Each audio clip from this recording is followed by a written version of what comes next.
భూముల రికార్డుల్లో కొన్ని తేడాలను గుర్తించామని వాటిని సరిచేయాలని ఆదేశాలు జారీ చేశామని రెవెన్యూ శాఖ ప్రత్యేక ప్రధాన కార్యదర్శి ఆర్పి సిసోడియా అన్నారు. విజయనగరం జిల్లా పర్యటన సందర్భంగా ఆయన కలెక్టరేట్లో మీడియాతో మాట్లాడారు. భూముల రికార్డులను పరిశీలించడానికి, రైతులు ప్రజల సమస్యలను తెలుసుకోవడానికి రోజుకో జిల్లా చొప్పున పర్యటిస్తున్నట్టు తెలిపారు. విజయనగరం జిల్లాలో భోగాపురం మండలం పోలిపల్లి, బసవపాలెం గ్రామాలను సందర్శించామని, అదేవిధంగా ఎఫ్సిఓ పాత అంగల్ 22A జాబితాలను కూడా పరిశీలించామని తెలిపారు. కొన్ని రికార్డుల్లో భూముల వర్గీకరణలో గుర్తించిన తేడాలను సరిచేయమని ఆదేశాలను జారీ చేశామన్నారు. విజయనగరం జిల్లా రావడం జరిగింది. బేసికలీ ఇప్పుడు special chief secretary revenue registration and stamps అని ఏంటంటే మొదటి నుంచి ప్రోగ్రామ్ పెట్టుకోవడం జరిగింది.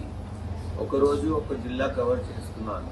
రైతులతో ఇంటరాక్ట్ చేస్తే ఫీల్డ్లో ఏం జరుగుతుంది, మంచి చెడ్డాన్ని తెలుసుకుందామనే ఉద్దేశంతో నేను రావడం జరిగింది. పోలిపల్లి విలేజ్కి వెళ్ళాను, బసవపల్లి విలేజ్కి వెళ్ళాను. అక్కడ ఇది ఎఫ్సిఓ రిజిస్టరు, తర్వాత ఉన్నటువంటి 22A రిజిస్టరు, తర్వాత అడంగల్, పాత అడంగలు, ఇవన్నీ వెరిఫై చేయడం జరిగింది. కొన్ని చోట్ల డి పట్టా ల్యాండ్స్ అవి ఫ్రీ హోల్డ్ చేయడం జరిగింది. కొన్ని చోట్ల ఇంకా దాన్ని రిజిస్టర్ చేయడం కూడా జరిగింది. కాబట్టి అవంతా కూడా కరెక్ట్ గా జరిగినాయా లేదా, దాంట్లో కలెక్టర్ గారు ఇచ్చినటువంటి ప్రొసీడింగ్స్ ఉన్నాయా.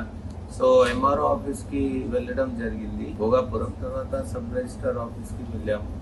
ఎంఆర్ఓస్ అండ్ సబ్ రిజిస్ట్రార్స్ తో మీటింగ్ పెట్టి వాళ్ళకి కొన్ని సూచనలు, సలహాలు, ఎంత ల్యాండ్ దాంట్లో నుంచి రిజిస్ట్రేషన్ అయిందని చూసుకోవడం జరిగింది.